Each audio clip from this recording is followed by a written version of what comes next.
আমি শাপলা আক্তার, চাকরিতে আবেদন প্রত্যাশী একজন ভুক্তভোগী শিক্ষার্থী।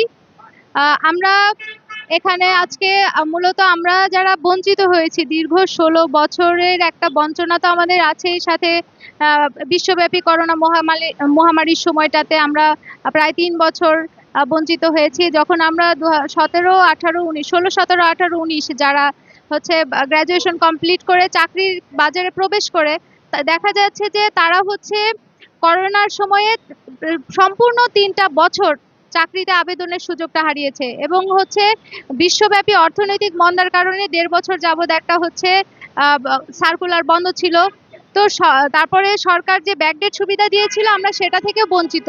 তো আমরা মূলত এখানে আমাদের দীর্ঘ যে বঞ্চনা, সেই বঞ্চনা থেকে ন্যূনতম একটা হচ্ছে সময়টা হলেও আমাদেরকে আবেদনের জন্য সুযোগ দিতে হবে। অর্থাৎ করোনাকালীন যে সময়টা আমাদের নষ্ট হয়েছে, কিছু অন্তত না দিক, অন্তত এই করোনাকালীন এই ৩টা বছর অন্তত ন্যূনতম আমাদেরকে আবেদনের সুযোগ দিতে হবে, সরকারি বেসরকারি স্বায়ত্তশাসিত সমস্ত চাকরির ক্ষেত্রে।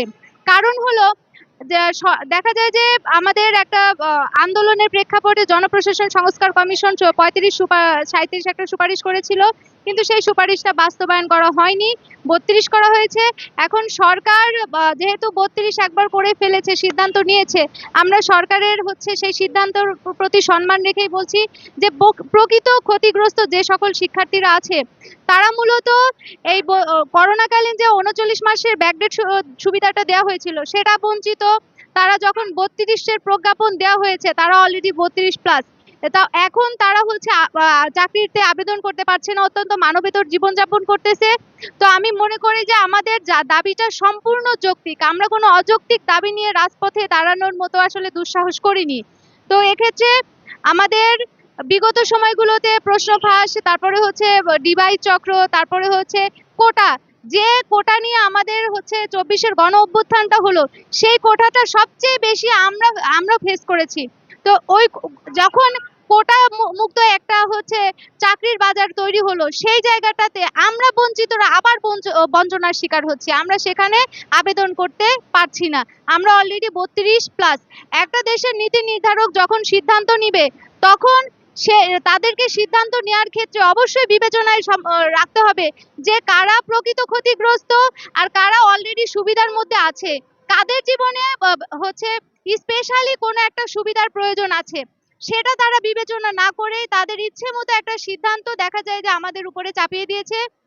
তো এক্ষেত্রে আমরা মনে করি যে আমাদের হচ্ছে অন্তত করোনাকালীন যে সময়টা সেটা আমাদেরকে চাকরিতে আবেদনের সুযোগ দিতে হবে। আমার নাম শাপলা আক্তার, আমি চাকরিতে আবেদন প্রত্যাশী একজন সাধারণ শিক্ষার্থী এবং ভুক্তভোগী যে শ্রেণীটা আছে 1990 থেকে 1994 এর যে সময়টা, এই 4টা বছরে যে সকল শিক্ষার্থীরা গ্র্যাজুয়েশন কমপ্লিট করেছে এবং তাদের মধ্যে সবচেয়ে ভুক্তভোগী পর্যায়টা হলো 92-93। তো এর মাঝে আমরা সবচেয়ে মিডিল অবস্থানে, যারা হচ্ছে সবচেয়ে ভুক্তভোগী। তো আমি মনে করি যে 90 থেকে 94 পর্যন্ত যে সকল শিক্ষার্থীরা গ্র্যাজুয়েশন কমপ্লিট করেছে, আমাদের সরকারের প্রতি, বর্তমান সরকার, আমাদের সরকার, যাকে আমরা রাজপথে রক্তের বিনিময়ে যাকে নির্বাচিত করেছি, সেই সরকার আমাদের প্রতি মানবিক দৃষ্টি দিবেন এবং আমাদেরকে অনতি বিলম্বে আমাদেরকে যেন হচ্ছে অন্তত ন্যূনতম করোনাকালীন সময়টা যেন আমাদেরকে চাকরিতে আবেদনের সুযোগ দেয়, তাদের প্রতি আমাদের এটা বিনীত অনুরোধ থাকবে। আর যদি সরকার আমাদের এই দাবিটা হচ্ছে দাবিটা অচিরেই না মেনে নেন, সেক্ষেত্রে আমরা এখন লাগাতার অবস্থানে আছি এবং আমরা সরকারকে বার্তা দিচ্ছি যে আমরা যদি তারা এটা মেনে না নেন, সেক্ষেত্রে আমরা আমরণ অনশনে যাব এবং আমরা জীবনের এমন একটা পর্যায়ে আসছি, আসলে মৃত্যুটাকে আমরাও এখন তোয়াক্কা করি না, আমাদেরকে সুযোগ দিতে হবে, আমরা সেই আবেদনের সুযোগটা চাই।